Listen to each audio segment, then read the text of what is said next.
इतनी बड़ी रकम तुम कहां से लाई? अमर, मैंने तुम्हें पा लिया है बस। कहां से लाई हूं, कैसे लाई हूं, ये जरूरी नहीं है। लेकिन सीमा, 5 लाख रुपए, इतने सारे पैसे कौन दे सकता है तुम्हें? मौसी ने यहाँ वहां से इंतजाम करके दिए हैं।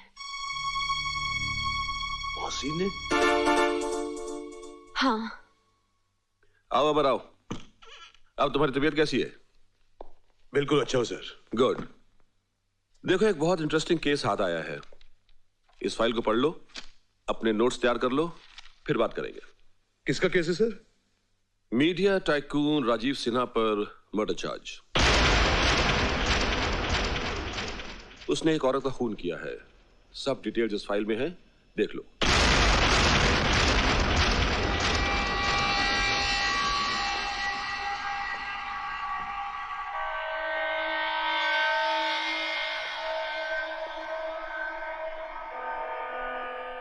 राजीव सिन्हा ने किसी लड़की का खून किया।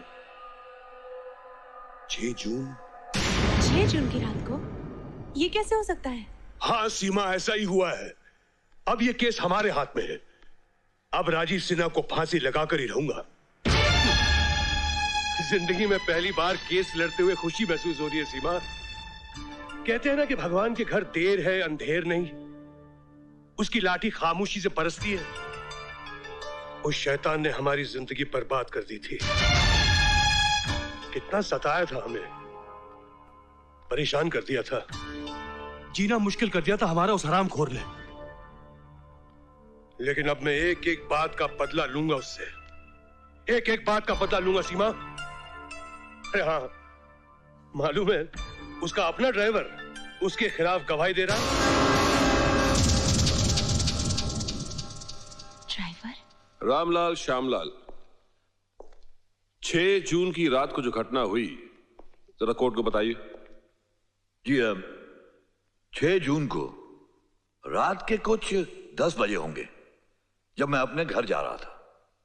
इतने में मैंने देखा राजीव साहब अपनी गाड़ी में बैठकर अपने बंगले की तरफ जा रहे थे। तुम उस बंगले के सामने क्या कर रहे थे?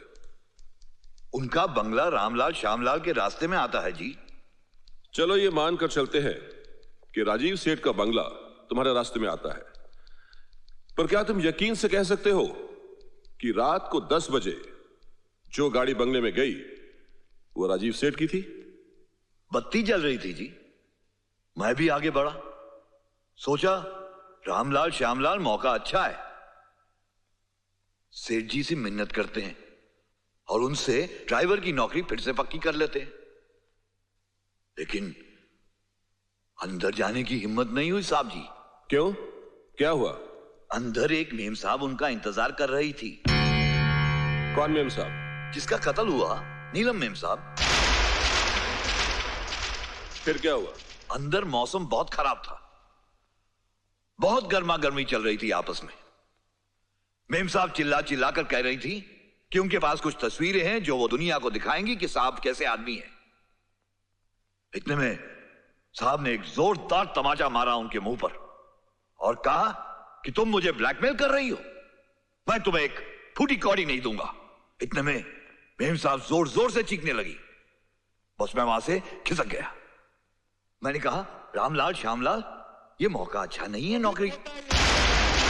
सरासर झूठ बोल रहा है ये। योर ऑनर, मैं रात को अपने घर गया ही नहीं था।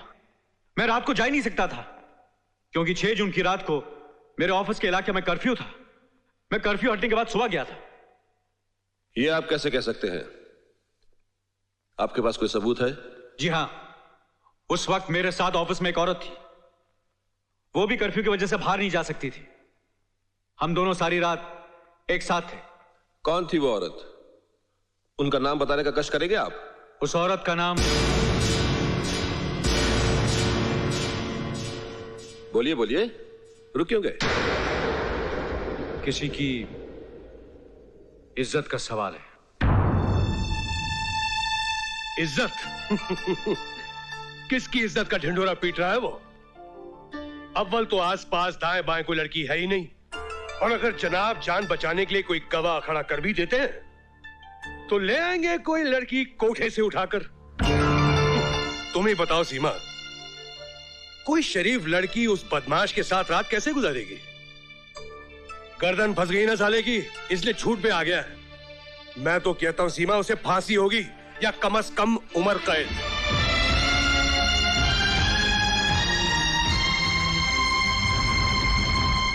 Order order. प्रोसिक्यूटर और डिफेंस की दलीलों को सुनकर और गवाहों के बयानात से अदालत इस नतीजे पर पहुंची है कि मिस नीलम मेहता का कत्ल राजीव सिन्हा ने किया है। Your honour, yes. फैसला सुनाने से पहले मैं अपने एक गवाह को पेश करना चाहूंगा जो अपनी मर्जी से सामने आ रहा है और मैं समझता हूं कि वो सारे केस का रुख बदल देगा। इसलिए इंसाफ की खातिर मैं अदालत से अपील करता हूं कि उस गवाह का बयान सुन लिया जाए। Permission granted. सीमा सक्सेना हाजिर हो।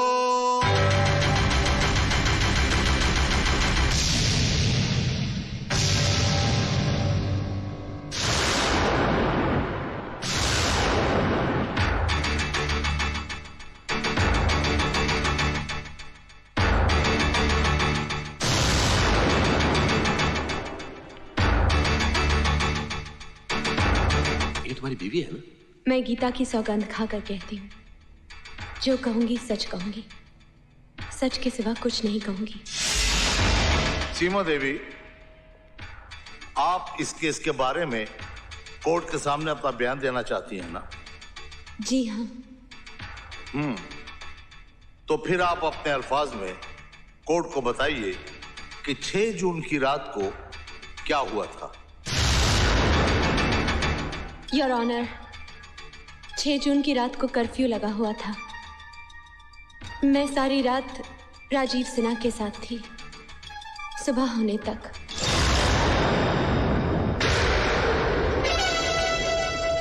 आप सोच समझकर अपने होशो हवास में बोल रही हैं? जी हाँ, मैं सच कह रही हूँ। आप कोई गवाह या सबूत पेश कर सकती हैं जो आपके इस बयान को सच साबित करे? कोर्ट इस तरह किसी एक गवाह पर यकीन नहीं कर सकती जिसका इस केस के साथ कोई भी संबंध न हो। जी, उस गवाह का नाम है इंस्पेक्टर NP शिंदे। जी हाँ, मैं मिसेस सीमा सक्सेना को पहचानता हूँ। 6 जून को मैंने ही उन्हें कहीं बाहर जाने से रोका था और वो वापस चली गई थी क्योंकि कर्फ्यू की वजह से कोई भी बाहर जा नहीं सकता था। Thank you mister Shinde. Your honour, we rest the case. Mrs Saxena के बयान से और इंस्पेक्टर शिंदे की गवाही से जाहिर होता है कि मिस्टर राजीव सिन्हा निर्दोष हैं। इन्हें कोर्ट बाइज्जत बरी करती है और झूठा इल्जाम लगाने के लिए कोर्ट रामलाल श्यामलाल पर मुकदमा चलाने का हुक्म देती है।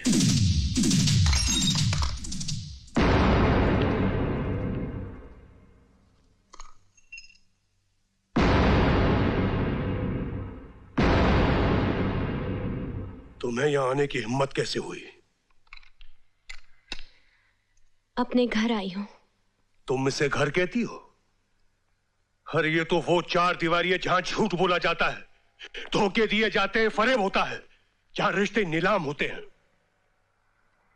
अमर, मैंने जो कुछ भी किया तुम्हारे लिए किया है। मेरे लिए? अपनी शराफत और इज्जत का सौदा किया, मेरे प्यार को एक जलील इंसान के हाथों बेच दिया, मेरे लिए? हाँ, तुम्हारे लिए। तुम अस्पताल में आखिरी सांसें ले रहे थे, मुझे तुम्हें बचाना था। पैसों के लिए मैं तुम्हारे भाई के पास गई, अपनी मौसी के आगे हाथ फैलाए। जब और कोई रास्ता नहीं मिला तो मुझे सौदा करने के लिए उसके पास जाना पड़ा। और तुमने सौदा कर लिया, बिक गई तुम, उसके आगोश में ढेर हो गई, जबकि तुम्हारा पति अस्पताल में आखिरी सांसें ले रहा था। नहीं, ये सच नहीं है। तो फिर क्या सच है? क्या वो सच है जो तुमने मुझे अस्पताल में कहा? क्या ये सच है कि तुमने राजीव सिन्हा से पैसे लिए? हाँ, ये सच है। मैंने राजीव सिन्हा से पैसे लिए हैं। तो फिर मुझसे तुमने झूठ क्यों कहा? ये बात मुझसे क्यों छुपाई तुमने? इसलिए कि तुम उस वक्त बीमार थे। तुम में इतनी ताकत नहीं थी कि सच का सामना कर सको। ये क्यों नहीं कहती कि तुम मेरी गरीबी से थक गई थी, रोजी रोटी की चक्रव्यूह से बाहर निकलना चाहती थी, आजाद जिंदगी चाहती थी, दौलत और ऐश आराम की जिंदगी चाहती थी? लेकिन अमर, वो पैसे मैंने अपने ऐश आराम पर खर्च नहीं किए, तुम्हारे इलाज पर खर्च किया है। तुम्हें मौत के मुंह से बचाया है। मर जाने देती तो अच्छा था। तुमने जो किया है, पैसों के बदले जो बेचा है, उससे तो मौत ही अच्छी थी। अब तो मैं सोच सोच कर जीते जी मरता रहूंगा, मरता रहूंगा। लेकिन अमर, उसने मेरे साथ कुछ भी नहीं किया। उसने मुझे छुआ तक नहीं। छुआ तक नहीं? उसने कुछ नहीं किया? अरे जिसने तुम्हें हासिल करने के लिए तरह तरह के बहाने ढूंढे, हर तरह की लालच दी, पार्टियां दी, लाखों खर्च किए, उसने तुम्हारे साथ कुछ नहीं किया? नहीं। अरे वो अयाश जो हर औरत को अपनी बिस्तर की जीनत बनाता है, उसके साथ मेरी धर्म पत्नी एक रात गुजारती है और वो कहती है कि उसने मेरे साथ कुछ नहीं किया। हाँ? अमर, मुझ पर विश्वास करो। कहती कि मुझ पे विश्वास करो। मुझे सारे शहर में एक मजाक बना कर रख दिया। अब मैं किसी को मुंह दिखाने के काबिल नहीं रहा। उसने चैलेंज किया था कि वो एक दिन तुम्हें खरीद के रख देगा। राजीव सिन्हा कामयाब हो गया। राजीव सिन्हा जीत गया और मैं हार गया। मैं हार गया। नहीं अमर, यूं रोकर अपने आप को दुख मत दो। मैं तुम्हारी सीमा हूँ अमर, मैं तुम्हारी सीमा हूँ। नहीं, तुम मेरी सीमा नहीं हो। मेरी सीमा तो बिक गई, नीलाम हो गई सीमा। उसने अपने आप को बेच दिया, साथ में मेरे प्यार का भी सौदा कर दिया। चली जाओ इस घर से, दूर हो जाओ मेरी नजरों से। ले जाओ अपने नापाक जिस्म को यहाँ से। तुम एक नाचने वाली की बेटी हो। जाओ, कोई कोठा सजाओ।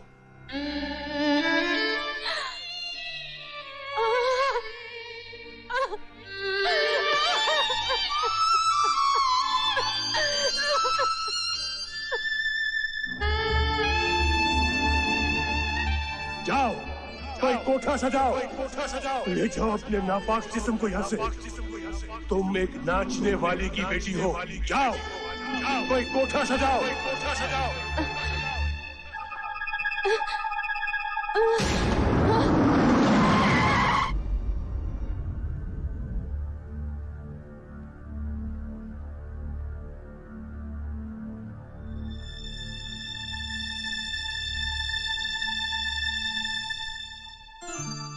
आप माँ बनने वाली हैं। सड़क पर आप बेहोश पड़ी।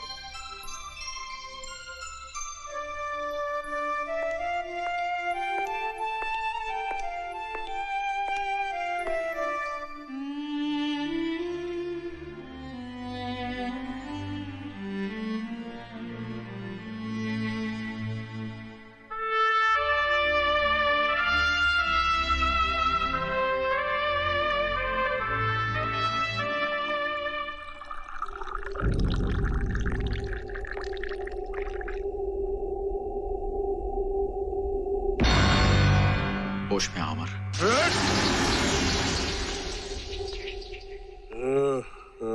अमर सक्सेना, अपनी आंखों से पर्दा हटाओ।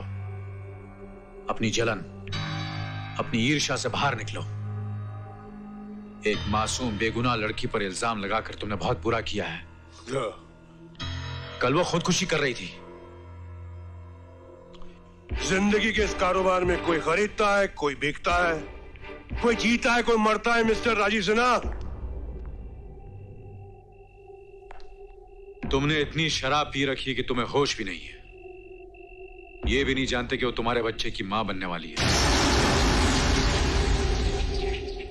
मेरे बच्चे की नहीं, तुम्हारे बच्चे की। राजीव सिन्हा, तुम्हारा वारिस पैदा हो रहा है। जाओ, खुशियां मनाओ, घी के चिराग जलाओ, ऐश करो मेरी बीवी के साथ। पछताओगे। पछताओगे अपनी इस गलती पर, 1000 आंसू बहाओगे, और ये जिंदगी लौट कर नहीं आएगी, कभी लौट कर नहीं आएगी।